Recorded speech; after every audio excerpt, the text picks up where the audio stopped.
পুজো পাঠ সমস্ত কিছু বাড়ির শেষ, আর এখন কোনো পুজো আর্চা নেই। আবার আছে সেই লক্ষ্মী পুজো। ব্যাস, তার আগে তো আছে দুর্গাপুজোর আগে তো ঘরটাকেই ভালো করে সাজিয়ে তুলতে হবে, সমস্ত জিনিস ঘরের ভেতরে নিয়ে যেতে হবে।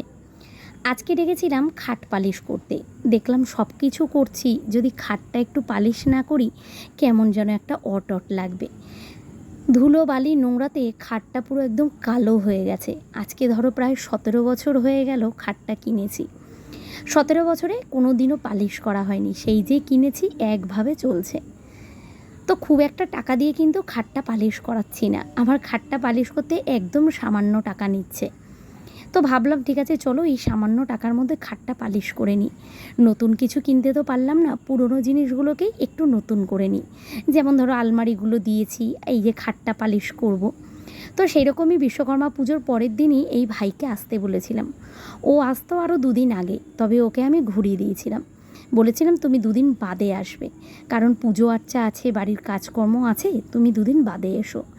আসতো বিশ্বকর্মা পুজোর পরের দিন।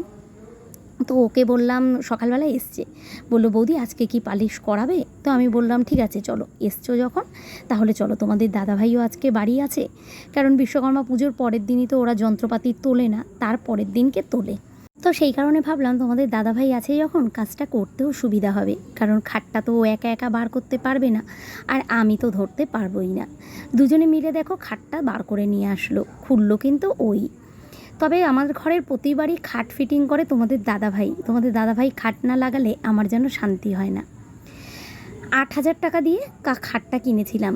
তখন মেয়ে সবে হয়েছিল, নতুন ঘর হয়েছিল, তখন আমার যে আগের ঘরটা ছিল ওই ঘরটা সবে হয়েছিল। তখন তোমাদের দাদাভাই 8,000 টাকা দিয়ে এই খাটটা কিনেছিল। আজকে প্রায় 16-17 বছর হয়ে গেল, 17 বছর আমি খাটটা ইউজ করছি, এখনও পর্যন্ত খাটটা কিচ্ছু হয়নি। দুবার একটুখানি ভেঙে ভেঙে গেছিলো পেছন দিকের মাথাটা, তোমাদের আমার জামাইবাবু খাটটাকে ঠিক করে দিয়েছিল। তবে আমার জামাইবাবু যেহেতু পালিশের কাজ খুব একটা ভালো পারে না, তার কারণেই আমি অন্য কাউকে দিয়ে করাচ্ছি। তো দেখো এখানে গরম জল বসিয়েছি, আমাকে বললো বৌদি একটু গরম জল বসাও, সার্ফ দিতে হবে। তো খাটটাকে আগে ধুয়ে পরিষ্কার করতে হবে। আজকে ধুয়ে ঠুয়ে পরিষ্কার করে রোদে শুকিয়ে যাব, কালকে এসে এটাকে পালিশ ধরবো। তবে খাটটা দেখলাম জায়গায় জায়গায় অনেক ঘুণে ধরে গেছে। আসলে শাশুড়ি মায়ের ঘরে দেয়াল বেয়ে বেয়ে, আগে তো দেখতামই না, দেয়াল বেয়ে বেয়ে খাটের পেছন দিকটা জল পড়তো, জল পড়ে পড়ে ওই জায়গাটা দেখি পুরো ভিজে গেছে আর পুরো চ্যাপচ্যাপে হয়ে গেছে। তো সেই কারণেই রোদ্দুরের দিকে রাখলো খাটটা। আর দেখো এখানে একটু গরম জলের মধ্যে সার্ফ নিল, দিয়ে কসব্রাই দিয়ে ভালো করে এখন ডলে ডলে খাটটাকে পরিষ্কার করছে। খাটটা পরিষ্কার করার পরেই তুমি বিশ্বাস করবে না, এত নোংরা বেরিয়েছিল, খাট মনে হচ্ছে পুরো নতুন হয়ে গেছে। তো ভাইকে বলছিলাম, এই ভাইটাকে বলছিলাম তাহলে পালিশ করার দরকারই নেই। ও বলছে বৌদি এই যে গরম জল দিয়ে আর সার্ফ দিয়ে পরিষ্কার করেছি, এখন দেখো এটা রোদে শুকালেই পুরো সাদা হয়ে যাবে, পালিশ না করলে কিন্তু দেখতে ভালো লাগবে না। তো বললাম ঠিক আছে চলো পালিশ করেই দাও, আর 2 দিনের মধ্যে তো আমার ঘরের দেয়ালের কাজটাও শেষ হয়ে যাবে। তো খাট একেবারে পেতে দেবো, আর আলমারিগুলো দিতে দিতে রবিবার কি সোমবার, রবিবার দিন দেবে একটা, যেই শোকেসটা আমার আগে গেছিলো ওটা দিয়ে দেবে। কাজকর্ম তো আমার অনেক, কিন্তু ইচ্ছে করছে না কিছুই, বিশ্বাস করো। এত শরীরটা ঝিমঝিম লাগছে, শুধু মনে হচ্ছে ঘুম পাচ্ছে আর চুপ করে শুয়ে থাকি। কিন্তু আর তো শুলে হবে না, হাতে মাত্র কটা দিন বাকি আছে। জানি না পুজোর মধ্যে সব কিছু গুছিয়ে উঠতে পারবো নাকি। যদিও না পারি কোনো চাপ নেই, এই ঘরের ভেতরেই জিনিসগুলো থাকবে, আমি আস্তে আস্তে করে একটা একটা করে ধুয়ে পরিষ্কার করে করে ঘরে রাখবো। কারণ পুজোর ভেতরে এত খাটনি করলে শরীর দেবে ছেড়ে, তখন পুজোর মধ্যে একটু ঘুরতে বেরোতেও ইচ্ছে করবে না। আর যদি শরীর খারাপে পড়ে যাই তাহলে কিছুই ইচ্ছে করবে না। তবে জানিও না এই বছর আর পুজোতে ঠাকুর দেখতে বেরোতে পারবো নাকি, কারণ চারিদিকের যা পরিস্থিতি দেখতেই পাচ্ছ।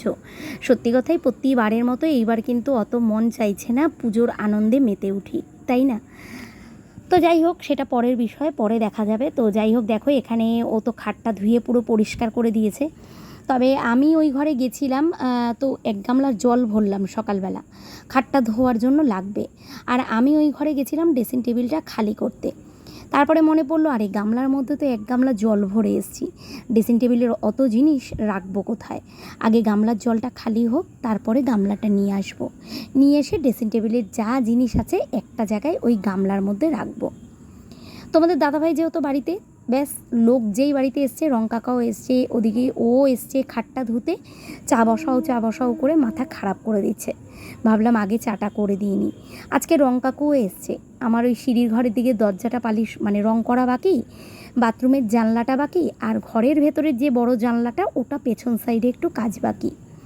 কদিন বৃষ্টি ছিল, তারপরে আমার বাড়ির পুজো আচ্ছা ছিল, কাকু কাজ বন্ধ ছিল 2-3 দিন। কাকুর হয়তো আর 3-4 দিনের কাজ আছে, ব্যাস এরপরে কাকুও চলে যাবে। এইবারের মতো আমার কাজ শেষ, আর ঘরে এখন কিছুই কাজ হবে না। এবার শুধু জিনিসপত্র একটা একটা করে ঢোকানোর পালা। ড্রেসিং টেবিলটা দেখো ওদের চা করে দিয়ে আসলাম, দিয়ে এসে আমি ড্রেসিং টেবিলটা এখানে খালি করে নিলাম, কারণ ওই ভাই আবার চলে যাবে, খাটটা ধুয়েই তো আজকে চলে যাবে। তো ওকেই বললাম তুমি একটু ধরে দাও তোমাদের দাদার সঙ্গে, ও একা একা ড্রেসিং টেবিলটা নিতে পারবে না। এরপরে কাকে পাবো কি পাবো না, তো সেই কারণেই ওকে বললাম ড্রেসিং টেবিলটা আমাকে একটু ওই ঘরে ঢুকিয়ে দিয়ে যাও। ড্রেসিং টেবিলটা আমার প্রচুর ভারী জানো তো। এটা হচ্ছে ওই প্লাইউড বলে, প্লাইউডের ড্রেসিং টেবিল, মানে ঘাস বোর্ড যেগুলোকে বলে, তো ওই ড্রেসিং টেবিল তো এত ভারী, এটা তোমাদের দাদাভাই একা তো কোনো মতেই পারবে না। তো এই ভাই আমাকে বলছিল যে বৌদি তোমার ড্রেসিং টেবিলটা খুব নোংরা হয়েছে। তো আমি ওকে বলছিলাম কি করা যায় বলো তো, লালটা পুরো কালো হয়ে গেছে। ও আমাকে বলল একটুখানি গরম জল করবে আর শুকনো শুকনো করে কসব্রাই দিয়ে হালকা হালকা করে ডলবে, দেখবে ড্রেসিং টেবিল পুরো পরিষ্কার হয়ে যাবে। ওকে তাই বলছিলাম, ঠিক আছে তাহলে তাই করব। তো দেখো দুজনে মিলে এখন ড্রেসিং টেবিলটা নিয়ে যাচ্ছে, সব খালি করে দিয়েছি, কিন্তু ওই ড্রয়ারের মধ্যে প্লাস্টিকগুলো ছিল ওগুলোই বেরিয়ে এসছে। এত টানা হেঁচড়া করতে করতে জিনিস সত্যি খুব নষ্ট হয়। আমার ড্রেসিং টেবিলের অনেক কিছু খুলে খুলে গেছে, তবে পাল্টানো তো আর সম্ভব না, এটাকেই ঘষে মেজে নতুন ঘরে রাখার মতো নতুন করে নেব। এখন আর কোনো জায়গা মতো সেট করছি না, দেখো এই বারান্দাতেই রাখছি, কারণ আগে সব জিনিসপত্র একেবারে আসুক, খাটটা পাতা হয়ে যাক, তারপরে দেখব কোথায় কোন জিনিস রাখি। তোমাদের দাদাভাইকে বললাম এখন এই বারান্দাতেই রাখো একটা সাইড করে। খাট যেহেতু খোলা হয়ে গেছে, সাথে সাথে খাটের বিছানাও তো অনেক কিছু আছে, এই বৃষ্টি বৃষ্টি করে তো কিছুই রোদে দেওয়া হয়নি, আর খাট যখন খোলা হয়ে গেছে ভাবলাম আজকে সব কিছু একটু রোদ্দুরে দিয়ে দিই। আর আজকে রোদটাও উঠেছে, এত সুন্দর রোদ উঠেছে, মনে হচ্ছিল গাঁঠির যে জামা কাপড়গুলো আছে ওগুলোকে বার করে রোদ্দুরে দিয়ে দিই, কিন্তু এখন রোদে দিয়েও বেকার, কারণ রোদে দিয়ে আমাকে তো আবার সেই গাঁঠি করেই রাখতে হবে। আলমারি আসুক তারপরে রোদে দেব, অত জামা কাপড় একবারে দেব না, অল্প অল্প করে রোদে দেব। নিচের দিকে সব কিছু দিলাম, তোমাদের দাদাভাইকে দিয়ে তোষক আর একটা বালাপোষ, ওটা আমি ছাদের ওপরে ওঠালাম। ছাদে তো সারাদিন রোদ থাকবে, ভালো গরম হয়ে যাবে। আর এই দেখো এদিকে কাকু করছে দরজা রঙটা। আমাদের এই সিঁড়ির ঘরের দিকের দরজাটা আমি সিলভার কালার করছি, আর তার সঙ্গে এই বাইরের দিকে যেই ডিজাইনগুলো আছে এগুলোকে গোল্ডেন কালার করব। কাকু আজকে দরজাটা করবে, এক কোট মেরে যাবে, কালকে এটাকে ফিনিশ করবে। কাকুর তো বাইরের দিকেরই কাজ আছে একটু, ঘরের ভেতরে ওই পিনগুলো এনে দেবো, মানে যেগুলো ছাপা ওগুলো এনে দেবো, তারপরে কাকু কাজ করবে। আমাদের মিউনিসিপ্যালিটির থেকে লোক এসেছিলো বুঝছো, আমাদের যেহেতু বাড়িতে কাজ হচ্ছে না, তো ফ্রিজটা অনেক দিন ধরেই পেছনটা পরিষ্কার করা হচ্ছে না, আর এই যে এই বাটিটা আছে, বাটিটার মধ্যে জল জমেছিল, তো সেই কারণে ওরা এসে ফ্রিজের পেছন দেখতে চাইলো, তাড়াতাড়ি করে এখন বাটিটা খুলে জলটা পরিষ্কার করলাম। আর কাকুর থেকে একটা ব্রাশ নিয়ে তোমাদের দাদাভাইকে বললাম এইখানটা একটু ঝেড়ে পরিষ্কার করে দিতে। আসলে একভাবে শাশুড়ি মায়ের ঘরের ওই পাশে ছিল তো, ওই দিকটা তো নোংরা পরিষ্কারও করা হতো না, পুরো দেখো জং ধরে গেছে চারিদিকে, তো একটুখানি ঝেড়ে ঠেড়ে পরিষ্কার করে দিলাম। আর ড্রেসিং টেবিলটা তো এখানে আনা হয়ে গেছে, ড্রেসিং টেবিলটাকে এখন একটুখানি, এখন করব না, সকালের টিফিনটা করব, করে যে মানে খাটটা পালিশ করতে এসেছিলো ও বলে গেছে এটার মধ্যে একটুখানি উষ্ণ গরম জল আর সার্ফ দিয়ে এগুলো ডললে এই নোংরাগুলো সব উঠে যাবে। তো এরপরে এই কাজটাই ধরবো। ওই ঘরটা আর কিছু পরিষ্কার করবো না, ওই ঘরের অবস্থা হেভি খারাপ, একটা একটা করে জিনিস আনবো আর পরিষ্কার করে করে রাখবো। মেয়ে এই ঘরে পড়ছে, ঠিক আছে, বেশি কথা বলতে পারবো না, পরিষ্কার করে রাখবো। তবে আজকে শুধু ড্রেসিং টেবিলটাই পরিষ্কার করব আর বাঙ্কারটা গোছানো হবে। তো এইখানে যা আছে এগুলোকে কাকুকে বলেছি দেখে দেখে কাকুর যতটুকু লাগবে নেবে, আর বাদবাকি আমি সব পেটির মধ্যে করে ওই যে গোপালের যে আলমারিটা কিনে নিয়ে এসেছিলাম ওই পেটিটার মধ্যে করে একেবারে বাঙ্কারে তুলে রাখবো। তোমাদের দাদা ভাইয়ের আজকে ছুটি, তো সেই কারণে আজকে এই কাজগুলো আমাকে কমপ্লিট করতেই হবে, মানে অনেকগুলো কাজ আজকে করানো হবে যেগুলো ভারী ভারী কাজ, বিছানাপাটিগুলো তো সব নিচে রোদ্দুরে দিয়েছি, আর তোষক আর দুটো ছিল, ওই দুটো ছাদে গিয়ে দিয়ে এসছে, সেই বিকেলবেলা নামাবো। ঠিক আছে, চলো এখন লুচি ভাজবো, কালকের অনেকটা আটা মাখা আছে, লুচি ভাজবো, লুচি ভেজে খেয়ে নেবো আগে সকালবেলা। আর দুপুরবেলা ডাল সিদ্ধ আর আলু সেদ্ধ রান্না হবে, আজকে আর কিচ্ছু রান্না হবে না, কারণ রান্না করতে গেলে এদিকের কোনো কাজ হবে না। চলো এবারে ভেজে খেয়ে নিই, পরে আবার কাজ করছি। সকালবেলার থেকেই ফ্রিজ খুলে দেখি মিষ্টু সোনার আজকে কিচ্ছু খাবার নেই। অল্প কটা পাতা ছিল, মেয়ে তো উঠে সেই 4:30-র সময় পড়তে বসেছে, তো তখন মেয়ে দিয়েছিল ওই কটা কলমি শাক। সকালবেলা আমি ওঠার পরেই মেয়ে বলছে যে মা মিষ্টুর কিচ্ছু খাবার নেই, তবে দেখতেই পারলে কতটা আমি ব্যস্ত ছিলাম, আনতেই পারছিলাম না। মেয়ে ওকে একটা বিস্কুট খাওয়ালো, তারপরে মেয়ে বলল মা তুমি সব কাজ ছাড়ো, আগে গিয়ে মিষ্টুর জন্য একটু খাবার নিয়ে আসো। দুব্বা ঘাস তুলে নিয়ে আসলাম, দেখেছো কীভাবে খাচ্ছে, খুব খিদে পেয়েছে ওর। তো এরপরে খাওয়া দাওয়া করে আর কিছুই কাজ করিনি, এখন একটু রেডি হয়েছি, বাজারের দিকে যাব। 1 নম্বর মিষ্টুর খাবার আনবো, 2 নম্বর এখানে ব্যাগের মধ্যে ঘড়ি নিয়েছি, ঘরের ঘড়িটা ঠিক করতে দেব। আর কালকে বিশ্বকর্মা পুজো দেখো তোমাদের দাদাভাইয়ের গাড়ির মধ্যেও করা হয়েছে, তো সেই মালাটা লাগানো আছে। আর যাচ্ছি হচ্ছে আমাদের দেয়ালে যেই বললাম না ওই পিনটা হবে, ওটা নিয়ে আসতে।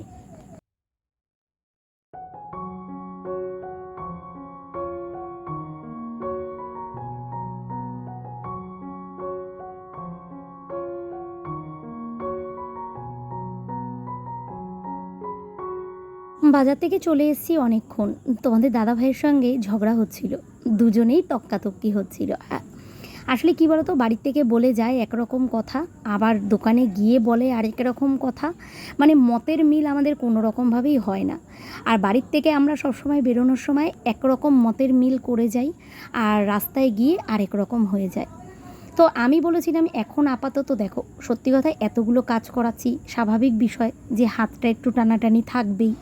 তার মধ্যে পুজো হয়েছে, এতগুলো পরপর 2টো পুজো হয়েছে, সেখানেও খরচা হয়েছে।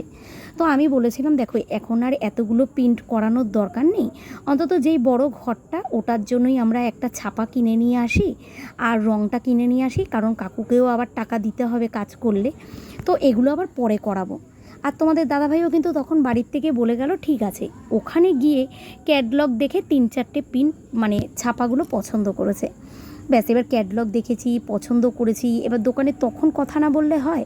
ব্যাস নেওয়া ঠাওয়ার পরে এই পরে বাড়ি এসে আরম্ভ করেছে, রাস্তার থেকেই আরম্ভ করেছে। হ্যাঁ তুমি 2 দিন সবুর হয় না, তুমি 2 দিন বাদেই করতে পারতে, আমি তো বললাম আমি তো আগাগোড়া তাই বলেছি। তো যাই হোক সেই নিয়েই একটু তক্ক হচ্ছিল, বাড়ি আসার পরেও একটু চেঁচামেচি হচ্ছিল। আর আমাদের সব থেকে বাড়ি আসলে চেঁচামেচি হলে আমার মেয়ে খুব বিপদে পড়ে, কেন জানো তো? আমিও আমার মেয়েকে বলি মনা আমি এই কথাটা বলেছিলাম তো, আবার ওর বাবাও তাই বলে মনা আমি এটা বলেছিলাম তো। আমার মেয়ে বলে তোমাদের দুজনের মাঝখানে আমি পড়ে মহা বিপদে পড়েছি। ওই কারণে যখনই আমাদের একটু তক্কাতক্কি বাদে বা একটু মুখ কালাকালি হয় বা একটু ঝগড়া হয়, তখন মনা সরে যায়, মনা আর তখন থাকে না, জানো তো? এইটা মনে হয় প্রতিটা ঘরেই হয়। আর ওর বাবা একটা কথাই বলে, মেয়ে সবসময় মার সাপোর্ট হয়ে কথা বলে, মা যা বলে তাতেই ঘাড় নাড়ে, মেয়ে পড়েছে বড্ড বিপদে। যাই হোক তক্কাতক্কি করার পরেও দেখো একটা পিন কিনে এনেছি আর 2টো ছাপার অর্ডার দিয়ে এসেছি। এই পিনটা নিয়ে আসলাম, যেহেতু ঘরের দেয়ালটা বড়, তো সেই কারণে এই বড় ফুলের ছাপা নিয়ে এসেছি। তবে আজকে কিন্তু কাকু এই কাজটায় হাত দেবে না, এই কাজটায় কাকু কালকে সকাল থেকে হাত দেবে। আসার পরে দরজাটা করে তারপরে কাকু এখন এটা একটু দেখে রাখলো। কাকু আজকে তাড়াতাড়ি বাড়ি চলে গেছে, কারণ দরজাটায় একবার 1 কোট মেরেই কাকু চলে গেছিলো ওই 3টে 3:30-র সময়, না সরি 4টে 4:30-র সময় তাড়াতাড়ি চলে গেছিলো। তো এখন বাজে হচ্ছে প্রায় ধরো এই 2টো 10-15 মতো। তো আমার ভাত হয়ে গেছে, ডাল সেদ্ধ হয়ে গেছে, রান্নাঘরের মোটামুটি কাজ একটু হয়েছে। আর এখানে দেখো একটু গরম জল করলাম, তারপরে দেখলাম সার্ফ নেই একটুও, জামা কাপড়গুলো সব কাচলাম, সব সার্ফ দিয়ে দিয়েছি। কি দেবো লাস্টে, আর দোকানে যেতে ইচ্ছে করছে না। তো ভাবলাম দোকান আমাদের খোলা থাকে 3টে 3:30 অবধি, কিন্তু ইচ্ছে করছে না দোকানে যেতে। নিলাম একটু ভিম লিকুইড গরম জলের মধ্যে, তারপরে আস্তে আস্তে করে কজরাই দিয়ে ধরে ধরে আস্তে আস্তে করে পরিষ্কার করছিলাম। সুন্দর পরিষ্কার হয়ে গেছিলো জানো তো, এত সুন্দর পরিষ্কার হয়ে গেছিলো। তবে বেশি জল দিইনি, আমি শুকনো শুকনো করে কজরাই দিয়ে ডলছিলাম, তারপরে একদম একটা ভেজা ন্যাকড়া করে হালকা করে মুছে দিয়েছিলাম। কালো দিকটা কিচ্ছু করিনি, কালো দিকটা কোনো অসুবিধা হয়নি, শুধু এই যে ড্রেসিং টেবিলে যে লাল রঙটা দেখছো এটাই মানে কালচে হয়ে গেছিলো। তোমাদের তো অনেকেরই আমার ড্রেসিং টেবিলটা খুব পছন্দ। তোমরা অনেকেই আমাকে এর আগেও অনেকবার জিজ্ঞাসা করেছিলে যে দিদিভাই ড্রেসিং টেবিলটা কোথার থেকে কিনেছিলে। তো ড্রেসিং টেবিলটারও বয়স হয়ে গেল আজ থেকে ধরো প্রায় 10-11 বছর। আমি যত্ন করে রাখি বলে জিনিসটা দেখতে এখনও পুরো নতুনের মতো। তো সত্যি আমার কি বলো তো, যেটুকুনি জিনিস থাকবে একটু যত্ন আত্তি করে রাখবো, তাতে জিনিসও ভালো থাকে আর নিজের মনও দেখবে শান্তি হয়। মোটামুটি ভালোই পরিষ্কার হয়েছে, দেখতে পাচ্ছ, ভালোই পরিষ্কার হয়েছে। এখানটায় অনেক দাগ ছিল, পাল্লাটার দাগ তো মোটামুটি উঠেছে, কিন্তু এই জায়গার দাগটা অতটা তুলতে পারিনি। এই জায়গার দাগগুলো এখনও আছে, বেশি ঘষলাম না, কারণ এই জায়গাগুলো দিয়ে না দেখলাম উঠে গেছে অনেক। বোঝা যাচ্ছে না সেটা, কিন্তু ওটা চোখে দেখলে বোঝা যাচ্ছে।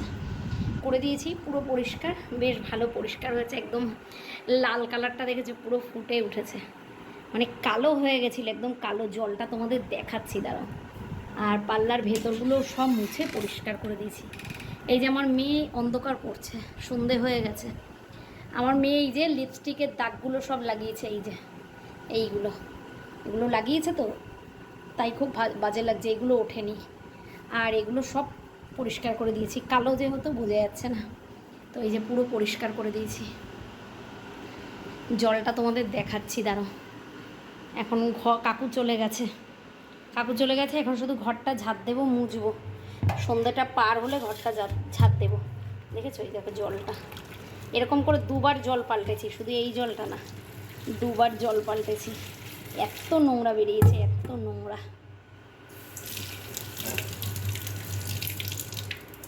জিনিসপত্র অযত্নে থাকলে যা হয়, অযত্নে মানে নোংরা থাকলে যা হয়। আগে আমার ঘরে যখন ছিল না, তখন এতটা নোংরা ছিল না। শাশুড়ি মায়ের ঘরে ওটা পড়ে থেকেই এই অবস্থা হয়েছে। ধুলো নোংরা একটা ঘরের মধ্যে, রান্না বাড়া তেল কালিতে আরও চিপচিপে হয়ে গেছিলো। পরিষ্কার করলাম, বেশ ভালো পরিষ্কার হয়েছে, অনেকটা হয়েছে। যেহেতু ওটা সানমাইকার, তো বেশি জল দিলাম না। তেলে সানমাইকার হলে ঠিক আছে, এটা তো ঘাস বোর্ড যাকে বলে সেগুলো, তো সেই কারণেই বেশি জল দিইনি। কাকু চলে গেছে আজকে দেয়ালের ওই পিনটা কালকের থেকে করবে। ছাপাটা কেমন হয়েছে অবশ্যই কমেন্ট করে বলবে, ঠিক আছে? দেয়ালের কাজটা কালকের থেকে আরম্ভ করবে। আর কালকে খাট পালিশ হবে, আজকে তো ধুয়ে দিয়ে গেছে। কালকে খাট পালিশ হয়ে একেবারে ঘরে ঢুকিয়ে রাখবো, পরশু দিন সকালবেলা খাটটা পাতবো। তো সেই কারণে পরশু দিন যদি দেয়ালের কাজটা হয়ে যায়, তাহলে খাটটা পাতবো। কাকু বলেছে যে হয়তো 2 দিন লাগবে। সন্ধে পড়ে গেছে, কাজ করতে করতে কাজ আর যেন শেষ হচ্ছে না, কিন্তু ঘড়ির কাঁটা দৌড়েই যাচ্ছে, 6টা বাজতে যায়। আর এখন তো 6টা বাজার আগেই অন্ধকার হয়ে যায়। তো সেই কারণে এখন আর ঘরটা ঝাঁট দেওয়াটা ধরলাম না। সন্ধে পার হোক, তারপরে ঘরটা ঝাঁট দেবো, মুছবো, স্নান করবো। ভেবেছিলাম বাথরুমের দিকটা যাব, আর টাইম হচ্ছে না, আর শরীরও দিচ্ছে না। ছাদে অনেক জামা কাপড় আছে, সেগুলোও নামাতে হবে।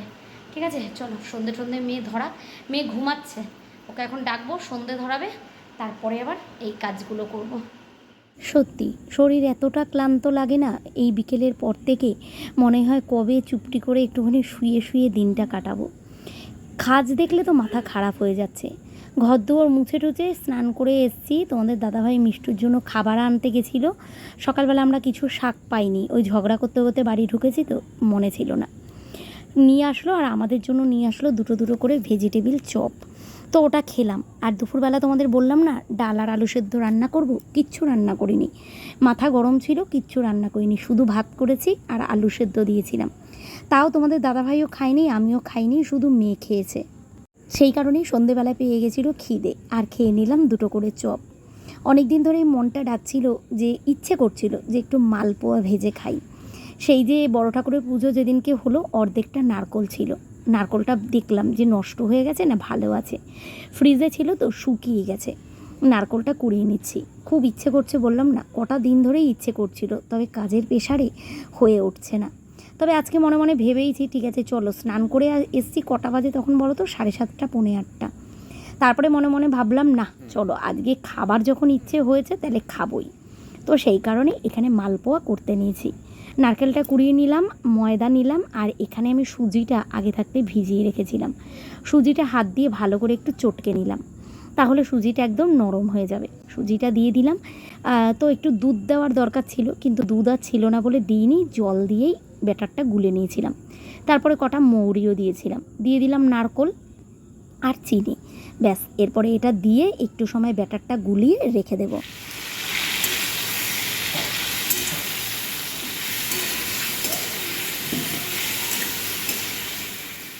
দুপুরবেলা ঝগড়া করে নেয়, রান্নাবান্নাও করিনি, খাইও নি, কিন্তু পেট তো আর মানবে না, খিদে তো পেয়ে গেছে। কি রান্না করি ভাবতে ভাবতে ভাবলাম ধুর 4টে ডিম আছে, ডিমই রান্না করে ফেলি। আজকে আবার ডিমে একটু আলু দিয়েছি। আমার যদিও বা আলু দেওয়ার ইচ্ছে ছিল না, কিন্তু মেয়ে বলল মা দুটো আলু দাও। দিলাম দুটো আলু। তোমরা সবাই বলো, অনেকেই তোমরা বলো যে দিদি তুমি এত আলু খাও কেন? আমাদের ঘরে আলু না থাকলে মনে হয় কি যেন একটা আকাল পড়ে যায়, জানো তো। আলু কম খাই, কিন্তু আলু আমাদের আনতে হবে, ঘরে আলু না থাকলে শান্তি হয় না। ওদিকে ডিমের তরকারিটা হচ্ছে, আর এদিকে দেখো ইন্ডাকশন ওভেনে আমি মালপোয়াটা ভাজতে নিয়েছি। কারণ আমি গ্যাসের আমার কোনো মানে ঠিক নেই, গ্যাস আমার শেষ হয়ে যেতে পারে। গ্যাস বুক করেছি, এখনও আসেনি। ভাবলাম ইন্ডাকশন ওভেনেই ভাজতে থাকি, ওদিকে গ্যাসটাও তাহলে সাশ্রয় হবে। গ্যাসে বসিয়েছি ডিমের তরকারিটা, কারণ আমি ইন্ডাকশন ওভেনে যেই কড়াইটায় করব সেটা আমার কাছে এখন নেই, ওই ঘরে আছে, নোংরা হয়ে আছে। এদিকে ডিমের তরকারিও রান্না হয়ে গেল, আর এদিকে একদিকে মালপোয়াও ভাজছি। ব্যাস, এরপরে তাও পুরোটা ভাজতে পারিনি, কিছুটা ভেজে রেখে দিয়েছিলাম। আর আজকের ভিডিওটাও এখানে শেষ করে দিয়েছিলাম। চলো আজকের ভিডিওটা তাহলে এই পর্যন্তই থাক, আবার দেখা হচ্ছে নতুন একটা ব্লগের সঙ্গে। সবাই ভালো থেকো, আজকের মতো এখানেই শেষ করলাম, টাটা।